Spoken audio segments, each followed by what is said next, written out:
যতদিন পর্যন্ত শপথ গ্রহণ না করবেন ততদিন পর্যন্ত আমরা রাজপথে আছি এবং থাকবো ইনশাল্লাহ। যে উচ্চতর আদালত মেয়র পদে রায় ঘোষণা করেছেন, এখন কোন শস্যের মধ্যে কোন ভূত রয়েছে, তারা কি চক্রান্ত করছে আমরা জানি না। তারা আইনকে অমান্য করছে এবং মেয়রকে তার প্রাপ্য দায়িত্ব বুঝিয়ে দিচ্ছে না। তো আমাদের সন্দেহ হচ্ছে হয়তো তারা চিন্তা করছে তাদের কর্তৃত্ব হাতছাড়া হয়ে যাবে, তারা নেতৃত্বে আসীন হতে পারবে না। তাই মেয়রকে, আপনারা যে অবগত আছেন, উনি খুব জনপ্রিয় একজন মানুষ, বীর মুক্তিযোদ্ধা জনাব সাদেক হোসেন খোকা সাবেক যে মেয়র, ওনার ছেলে, উনি ঢাকাবাসীর প্রাণপুরুষ।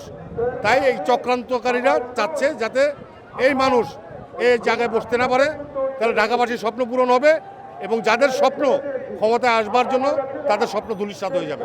ঢাকা শহরবাসী, আপনারা জানেন পতিত ফ্যাসিস্ট হাসিনা সরকারের আমলে কোনো নির্বাচনেই বৈধতা ছিল না।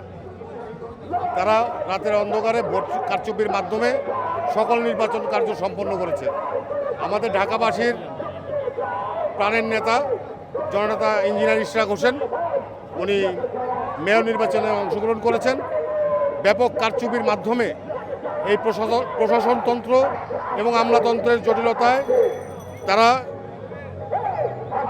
অনাচারের মাধ্যমে আমাদের জয়ী প্রার্থীর জয় ছিনিয়ে নিয়েছে। তো আমাদের ঢাকাবাসীর কামনা হচ্ছে আমাদের ইঞ্জিনিয়ার ইশরাক হোসেনকে তার প্রাপ্ত আদালতের রায় অনুযায়ী তার প্রাপ্য দায়িত্ব বুঝিয়ে দেওয়া হোক। এই জন্য আমরা ঢাকাবাসীর পক্ষ থেকে আমরা এখানে অবস্থান নিয়েছি। আমরা চাই, আমরা আইনের প্রতি শ্রদ্ধাশীল, সরকারের যে কর্তা ব্যক্তিরা রয়েছেন তারা আইনকে মান্য করে, তারা আইনের প্রতি শ্রদ্ধাশীল হয়ে মেয়রকে তার প্রাপ্য অধিকার বুঝিয়ে দিবেন। এই আমরা দেখতে পাচ্ছি এই বর্তমান সরকারের মধ্যেও পতিত সরকারের ছত্রছায়া আছে। তারা চাচ্ছে পতিত সরকারকে পুনর্বাসন করতে এবং কিছু কিছু উপদেষ্টা, সবাইকে বলবো না, কিছু উপদেষ্টা তারা চাচ্ছে পতিত সরকারের দোষরা ফিরে আসুক।